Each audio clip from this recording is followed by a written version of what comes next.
Ce qui se passe sous Naples en ce moment n'aurait jamais dû être possible.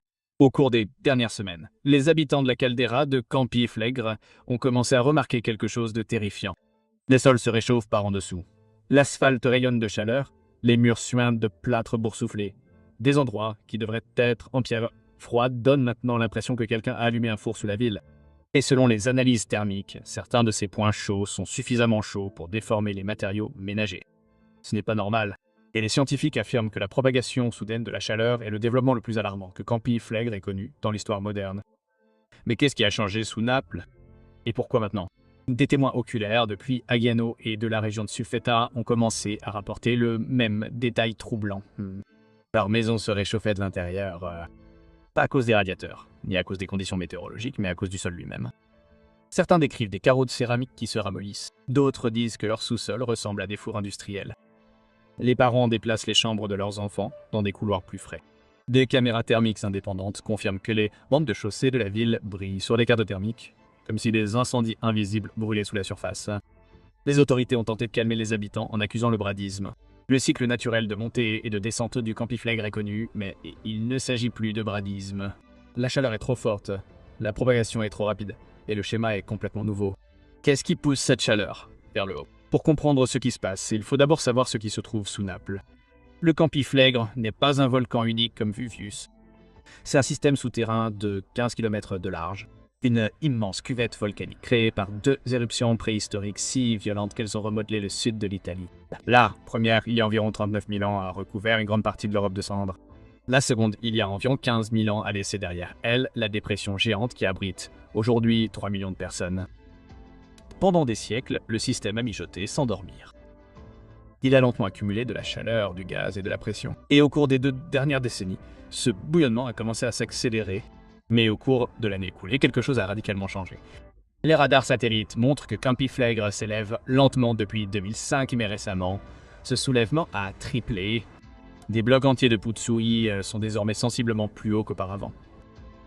D'anciens quais qui touchaient autrefois la mer planent désormais au-dessus de la ligne de flottaison comme des accessoires d'une époque oubliée.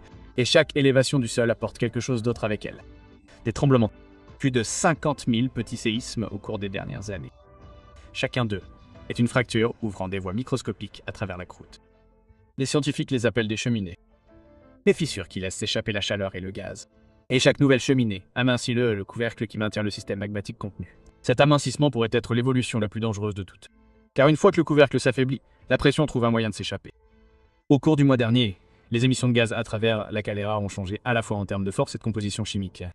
Les évents qui étaient autrefois chauds projettent désormais de la vapeur brûlante. Des capteurs détectent l'acide chlorhydrique, le dioxyde de carbone et le sulfure d'hydrogène qui dérivent directement dans les quartiers.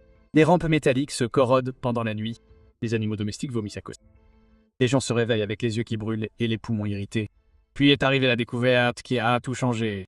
Les scanners infrarouges passifs, normalement utilisés pour détecter les fuites de chaleur dans les bâtiments, montrent désormais des taches lumineuses sur les trottoirs, les cours et les allées.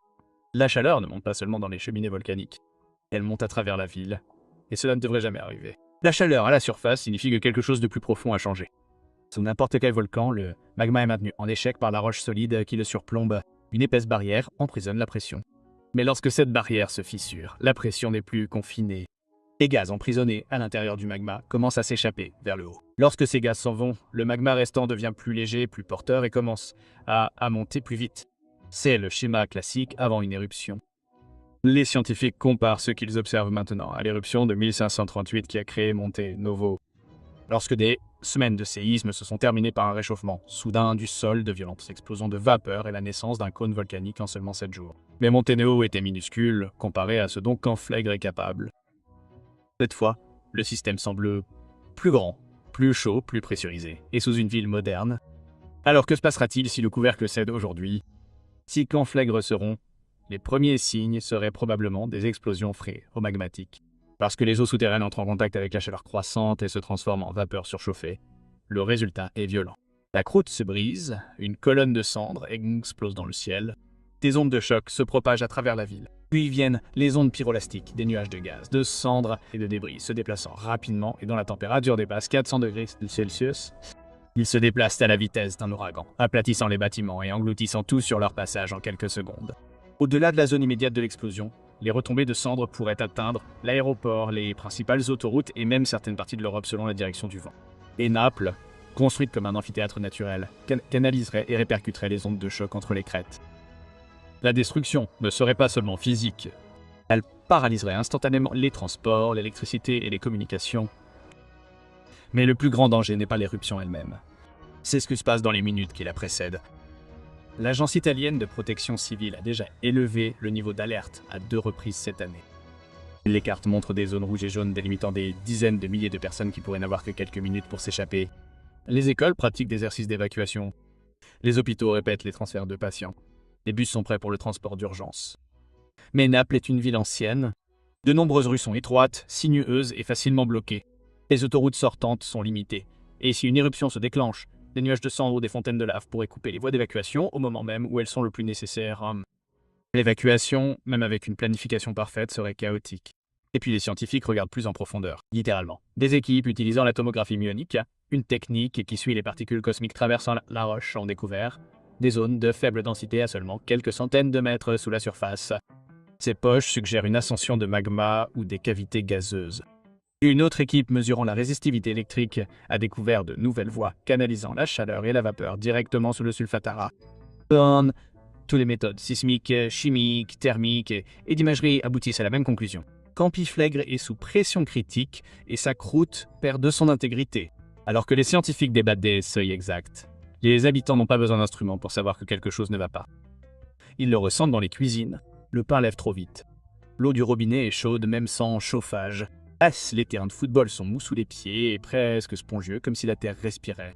Certains habitants plus âgés disent que les tremblements de terre ont un son différent maintenant, plus profond, plus résonnant, comme un animal géant se déplaçant sous terre. Un pêcheur de puzzle garde en permanence une valise prête à la porte. Les valeurs immobilières dans les zones à haut risque se sont effondrées. Les compagnies d'assurance refusent les nouvelles polices. Les cafés locaux sont plus calmes. Les conversations dérivent vers les voies d'évacuation, les abris et les souvenirs que les gens garderaient.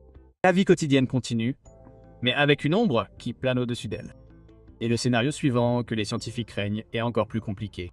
Campify pourrait ne pas entrer en éruption à partir d'un seul endroit. Comme la croûte se fissure à de nombreux endroits simultanément, certains modèles montrent que plusieurs évents s'ouvrent en même temps. Imaginez des panaches de cendres s'élevant de plusieurs rues, ou des fontaines de lave traversant différents quartiers. Les autoroutes pourraient être coupées, les voies ferrées bloquées, les couloirs d'évacuation coupés en quelques minutes. Dans ce scénario, les planificateurs d'urgence ne sont pas confrontés à une seule éruption. Ils en font face à plusieurs, chacune imprévisible, chacune capable d'isoler des quartiers entiers. C'est le scénario cauchemardesque, celui pour lequel les équipes d'urgence s'entraînent, mais espèrent ne jamais y être confrontées. Alors à quel point le système est-il proche de l'effondrement? La pression souterraine augmente, la chaleur à la surface se propage. Les émissions de gaz s'intensifient. Et la croûte se fissure plus vite qu'auparavant. La géologie a une règle simple. La pression trouve toujours un exutoire. Soit Campifleuret cale et refroidit, un scénario qui, selon les scientifiques, devient de moins en moins probable. Soit il perce. Et à chaque sous-sol chaud, chaque trottoir rougeoyant, chaque souffle sulfureux s'échappant d'une nouvelle fracture, cette percée se rapproche. Pour les millions de personnes vivant au-dessus de ce géant agité, la question n'est plus si, mais quand. Et le signal le plus dangereux, celui que les scientifiques craignent le plus, ne s'est pas encore produit. Si vous êtes arrivé jusqu'ici, je suis curieux. Pensez-vous que Campifleuret se dirige vers une petite éruption ou quelque chose de bien plus important? Dites-moi ce que vous en pensez dans les commentaires.